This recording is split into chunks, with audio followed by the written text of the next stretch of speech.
Le dialogue intérieur négatif, un piège insidieux, nous enferme dans un cycle de doute de soi et d'insuffisance.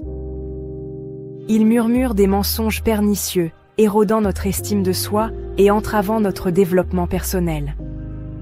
Ce schéma destructeur se nourrit de nos insécurités, déformant la perception que nous avons de nous-mêmes et de nos capacités. Nous devenons nos critiques les plus sévères, amplifiant nos défauts et minimisant nos réussites.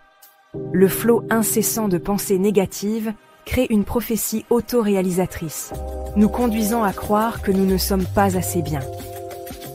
Nous hésitons devant les défis, craignant l'échec et la confirmation de nos prétendues insuffisances. Cette négativité déborde sur divers aspects de notre vie, affectant nos relations, nos carrières et notre bien-être général. Nous pouvons éviter de prendre des risques, nous contentant de la médiocrité au lieu de viser notre plein potentiel. Le dialogue intérieur négatif découle souvent d'expériences vécues dans l'enfance, où la critique et le jugement ont pu façonner notre perception de nous-mêmes. Les événements traumatisants, les pressions sociales et les normes culturelles peuvent également contribuer à ce schéma destructeur.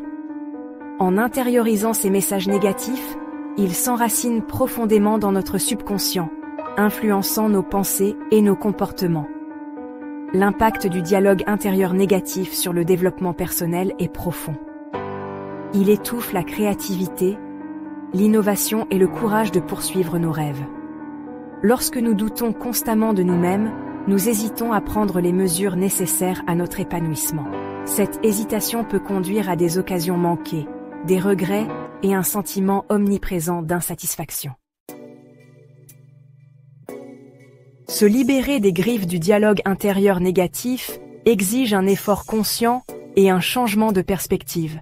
Nous devons remettre en question et recadrer nos pensées négatives en les remplaçant par des affirmations positives et de l'autocompassion. Au lieu de nous focaliser sur nos lacunes, nous pouvons choisir de reconnaître nos forces et de célébrer nos réussites, aussi petites soient-elles. Cultiver un état d'esprit axé sur la croissance est crucial dans cette transformation. Accueillir les défis comme des opportunités d'apprentissage et de croissance, plutôt que comme des menaces pour notre estime de soi, nous permet de sortir de notre zone de confort et de viser notre plein potentiel. Commencez par prendre conscience de votre dialogue intérieur négatif. Soyez attentif à la petite voix critique dans votre tête et aux situations qui la déclenchent. Remettez en question ces pensées négatives avec des preuves et des contre-arguments. Afin de nourrir votre esprit, votre corps et votre âme, pratiquez des activités de bien-être. Adonnez-vous à des activités qui vous apportent de la joie et vous aident à vous reconnecter à votre force intérieure. Entourez-vous de personnes bienveillantes et encourageantes qui vous élèvent et vous inspirent. N'oubliez pas que cultiver l'autocompassion est un voyage continu, pas une destination. Soyez patient avec vous-même et célébrez vos progrès en cours de route.